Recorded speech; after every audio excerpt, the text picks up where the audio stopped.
नमस्कार। माली समाचार हिंदी में आपका स्वागत है। मैं दिनेश माली।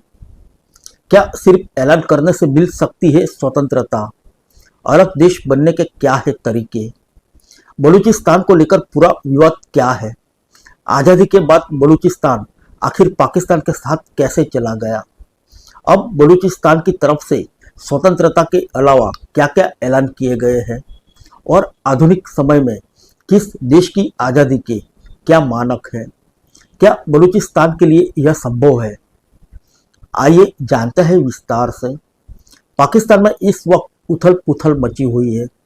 वजह है कि उनके एक प्रांत में उठे बगावत के सुर, जिसे दबाने की साजिश अब रावलपिंडी स्थित सैन्य मुख्यालय में जारी है। जिस प्रांत में यह बगावत के सुर उठे हैं उस प्रांत का नाम है बलूचिस्तान, जहां बलूचों की आवाज के तौर पर उभरे कार्यकर्ता और लेखक मीर यार बलूच ने ऐलान किया है कि बलूचिस्तान अब पाकिस्तान का हिस्सा नहीं है। उन्होंने एक अलग बलूचिस्तान गणराज्य बनाने का ऐलान किया है। इसके लिए उन्होंने भारत सरकार से नई दिल्ली में एक बलूच दूतावास स्थापित करने की मांग की है। साथ ही संयुक्त राष्ट्र से भी बलूचिस्तान की आज़ादी की घोषणा को मान्यता देने का प्रस्ताव भेजा है। इस पूरे घटनाक्रम के बीच यह जानना अहम है कि आखिर बलूचिस्तान को लेकर पूरा विवाद क्या है।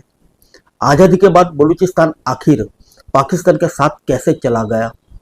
अब बलूचिस्तान की तरफ से स्वतंत्रता के अलावा क्या क्या ऐलान किए गए और आधुनिक समय में किसी देश को आज़ादी के क्या मानक है?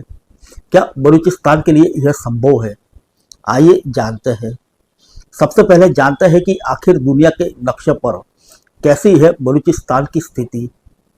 पाकिस्तान के नक्शे पर दक्षिण पश्चिम में स्थित बलूचिस्तान इस देश का सबसे बड़ा प्रांत है। पाकिस्तान के 8.81 लाख वर्ग किलोमीटर इलाके में करीब 40% हिस्सा यानी 3.47 लाख वर्ग किलोमीटर अकेले बलूचिस्तान का है। आज़ादी के लिहाज से पाकिस्तान की 24.75 करोड़ की आबादी में सिर्फ 149 करोड़ लोग बलूचिस्तान में बसे हैं, यानी पूरे पाकिस्तान की महज 6% आबादी यहाँ रहती है। इस क्षेत्र में प्राकृतिक संसाधन, खासकर यहाँ तेल गैस की काफ़ी मौजूदगी है। इसके अलावा यह क्षेत्र सोना और तांबा का भी भंडार माना जाता है। इसके बावजूद यहाँ रहने वाले कबायली समुदाय की हालत बेहद खराब है। पाकिस्तान में जारी इसी भेदभाव के चलते बलूचिस्तान में अलग अलग समय पर आज़ादी की मांग उठती रही है। इसके लिए बलूचिस्तान में कई संगठनों का उदय भी हुआ। इन्हीं में से एक संगठन है बलूचिस्तान लिबरेशन आर्मी। बलूचिस्तान ने मार्च 1948 में पाकिस्तान में शामिल होने का फैसला किया और जुलाई 1948 में अहमद यार खान के भाई प्रिंस अब्दुल करीम ने बगावत का झंडा बुलंद कर दिया। यहीं से बलूचिस्तान में बागी संगठनों की नींव पड़ी। करीम ने बलूचिस्तान के पाकिस्तान के साथ जाने के फैसले का पुरजोर विरोध किया और क्षेत्र की स्वतंत्रता के लिए युद्ध छेड़े। 1948, 1958-59, 1962-63 और 1973-77 के बीच 5 बार बलूच क्रांतिकारियों ने बलूचिस्तान की स्वतंत्रता की मांग के साथ पाकिस्तानी शासन के साथ जंग छेड़ी। बलूच नागरिकों का यह संघर्ष आज तक जारी है। अगर बलूचिस्तान के लिए संघर्ष करने वाले दावा करते रहे कि पाकिस्तानी सेना मासूमों को निशाना बनाती है, बलूच कार्यकर्ताओं को सरकारी एजेंसियों और पुलिस द्वारा अपहरण, टॉर्चर, बिना सबूतों की गिरफ्तारी और मौत के घाट उतारने की घटनाएं आए दिन सामने आती रहती है। मीर यार ने कहा कि बलूचिस्तान भारत द्वारा 14 मई 2025 को पाकिस्तान के पीओके खाली करने के लिए कहने के फैसले का पूरा समर्थन करता है। अंतर्राष्ट्रीय समुदाय को पाकिस्तान से तुरंत पीओके छोड़ने का आग्रह करना चाहिए। पाकिस्तान पीओके के लोगों का मानव की ढाल के रूप में इस्तेमाल करता है। आइए जानते हैं क्या इतनी आसानी से अलग देश बन जाएगा बलूचिस्तान? किसी भी राज्य, प्रांत या इकाई को अलग देश बनने के लिए मुख्यतः 4 चरण पार करने होते हैं। आइए जानते हैं क्या है ये 4 चरण। नंबर 1, खुद को देश होने के योग्य बनाना। नंबर 2, खुद की आज़ादी का ऐलान। आज़ाद देश बनने की तरफ बढ़ने का अगला कदम है खुद को आज़ादी का ऐलान करना। हालांकि इसका यह मतलब नहीं है कि कोई भी देश आज़ाद हो गया है। पहले ट्रांसनिस्ट्रिया और सोमालीलैंड और कुछ अन्य देश भी ऐसा कर चुके हैं, लेकिन इस कदम तक सीमित रहने की वजह से उन्हें अंतर्राष्ट्रीय स्तर पर मान्यता नहीं मिल पाई। हालांकि अगर किसी देश ने अपनी आज़ादी को लेकर ऐलान कर दिया है तो भले ही उसे बाकी देश मान्यता ना दे, लेकिन उसे क्षेत्रीय अखंडता और स्वायत्तता जैसी गारंटियां मिल जाती है। ऑक्सफोर्ड यूनिवर्सिटी में सार्वजनिक अंतर्राष्ट्रीय कानून के प्रोफेसर स्टेफन टेलमन के मुताबिक यूरोप में कोसावे इसका सबसे अच्छा उदाहरण है। कोसावे ने सर्बिया से अलग होकर अपनी स्वतंत्रता का ऐलान कर दिया। इसे अलग अलग देश की मान्यता नहीं मिली, लेकिन सर्बिया अब इस पर खुलेआम हमला करके इसे अपने में मिलाने की कोशिश नहीं कर सकता। मानव अधिकार के नाते संयुक्त राष्ट्र चार्टर ने उस पर बल प्रयोग से रोका है। इन नियमों को शीत युद्ध के दौरान स्थापित किया गया था ताकि खुद की आज़ादी का ऐलान करने वाले देशों को कोई भी गुट परेशान न कर सके और उन्हें अपनी तरह से स्वायत्त रहने का फायदा मिले। नंबर 3, खुद को मान्यता दिलवाना। आज़ाद देश के तौर पर स्थापित होने की तीसरी शर्त है खुद की आज़ादी पर देश के तौर पर पहचान, खुद से नहीं बल्कि बाकी देशों की नज़र में आज़ाद देश के तौर पर पहचान। यही है आज़ाद देश के तौर पर खुद को स्थापित करने का तीसरा कदम। यानी किसी देश का अस्तित्व तभी माना जाएगा जब अन्य देश उसके साथ संपर्क स्थापित करे या उसे मान्यता दे।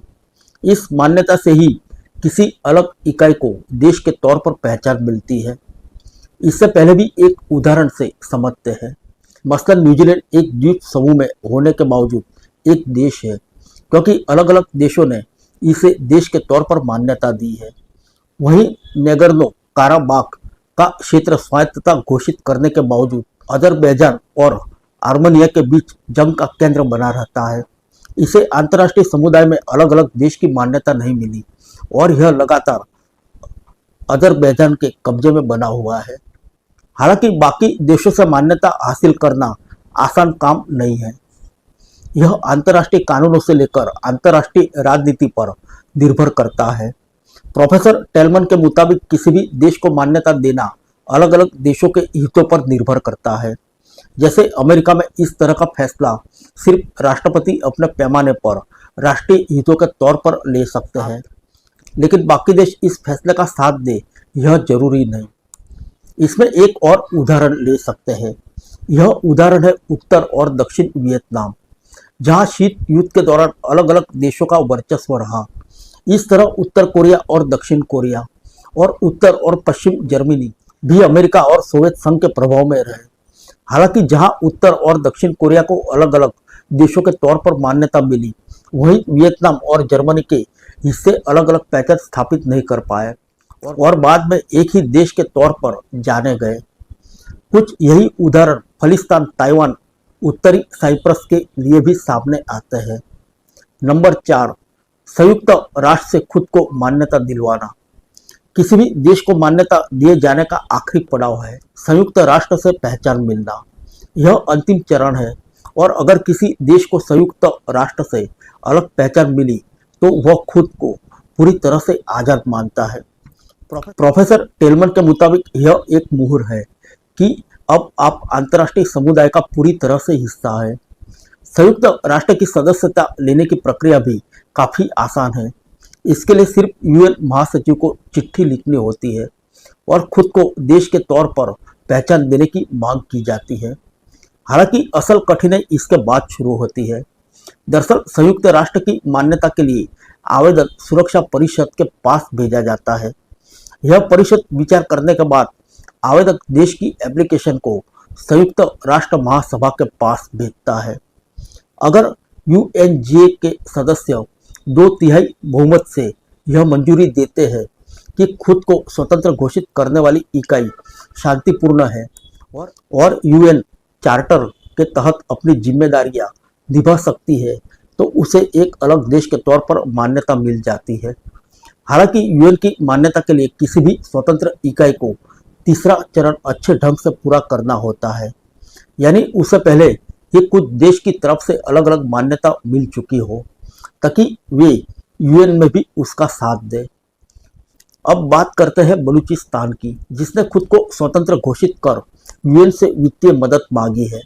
हालांकि अगर उसे भारत समेत कुछ देश से मान्यता मिल भी जाए और बलूचिस्तान के अलग देश बनने का प्रस्ताव यूएन सुरक्षा परिषद में पहुंच भी जाए तो वहां इसे रोका जा सकता है। वजह है चीन, जो कि मौजूदा समय में पाकिस्तान के पाले में खड़ा है। ऐसे में चीन बलूचिस्तान के अलग देश बनने के प्रस्ताव को वीटो कर सकता है और उसकी यूएन सदस्यता में रोड़ा डाल सकता है। इसे भी उदाहरण से समझते हैं। उत्तर कोरिया और दक्षिण कोरिया 1948 में अलग हो गए। इन्हें कुछ देशों से मान्यता भी मिल गई। हालांकि दोनों ही 1991 तक संयुक्त राष्ट्र की सदस्यता हासिल नहीं कर पाए, क्योंकि यूएन में भी कभी अमेरिका तो कभी सोवियत संघ इस प्रस्ताव को वीटो कर देता था। इसी तरह का अन्य उदाहरण ताइवान, जिसकी पहचान कुछ देशों में रिपब्लिक ऑफ चाइना के तौर पर स्थापित है। संयुक्त राष्ट्र सुरक्षा परिषद में ताइवान के पास स्थायी सीट भी थी। हालांकि 1971 में पीपल्स रिपब्लिक ऑफ चाइना यानी मौजूदा चीन को स्थायी सदस्य के तौर पर लिया। 1993 के बाद से ही ताइवान की सरकार यूएन की सदस्यता के लिए आवेदन दे सकती है, लेकिन संयुक्त राष्ट्र इस और विचार भी नहीं कर रहा। संयुक्त राष्ट्र ने पीपल्स रिपब्लिक ऑफ चाइना की वन चाइना पॉलिसी को मान्यता दी है, जो कि ताइवान को चीन का हिस्सा मानती है। फिर मिलेंगे अगले बुलेटिन में अन्य किसी खबर के साथ। तब तक के लिए इजाजत दीजिए। नमस्कार।